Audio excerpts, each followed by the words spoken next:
He made $2,400 a month.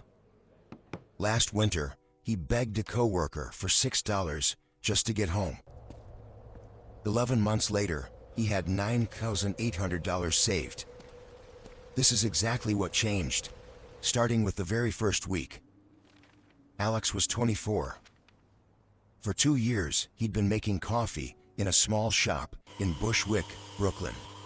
6 days a week, on his feet since 6 in the morning. Rent alone took half of everything he made.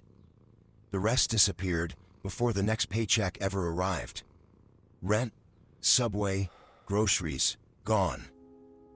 He knew exactly what it felt like to stand at a register, watch his card get declined, and quietly tell the cashier it was probably a glitch. He knew what it felt like to skip the subway and walk 40 minutes home in the cold, just to save $2.90. Nobody around him ever really talked about money. Not his roommates, not his coworkers. So he carried it alone, quietly, every single week. He told himself this was just what your 20s were supposed to look like. Tired, broke, and one bad week away from disaster. Then, on a Tuesday in March, his phone buzzed. Rent was due in 4 days. His account showed $61. He didn't panic this time. He just sat down on the floor of his apartment and did something he'd never actually done before. He opened his banking app and looked, really looked, at every single transaction from the past month, one by one. $11 here, $14 there. None of it had felt like anything in the moment. All of it added up to nothing left. The next morning, before his shift, he did exactly one thing. No budget spreadsheet, no dramatic lifestyle overhaul. Just one small decision. He set up an automatic transfer of $50 every single payday into an account he didn't even carry a card for. He didn't quit his morning coffee habit. He didn't cancel his one streaming subscription. He just made saving happen before he could see the money.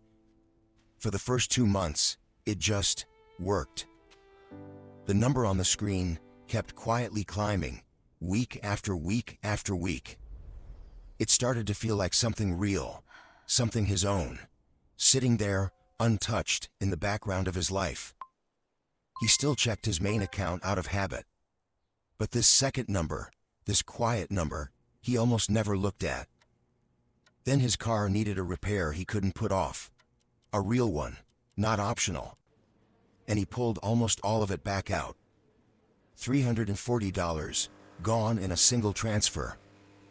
Months of small, quiet discipline, undone in about 10 seconds. He sat with that feeling for an entire night. The specific feeling of failing at the one thing he'd finally started. But he didn't stop there. On the very next payday, he simply restarted the transfer and added one new rule. Any purchase over $50 now had to wait 24 hours before he was allowed to actually buy it. That one small rule quietly killed most of his impulse spending, without him even really noticing it happening. By month 5, the balance passed $1,000 for the very first time in his entire life. He didn't tell a single person. He just kept the transfer running, payday after payday, month after quiet month. 11 months after that Tuesday on the floor, the number finally read $9,812. He still makes coffee in Bushwick 6 days a week. He still checks prices out of pure old habit.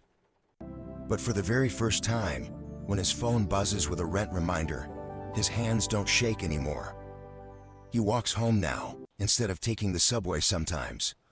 Not because he has to, but because he actually wants to.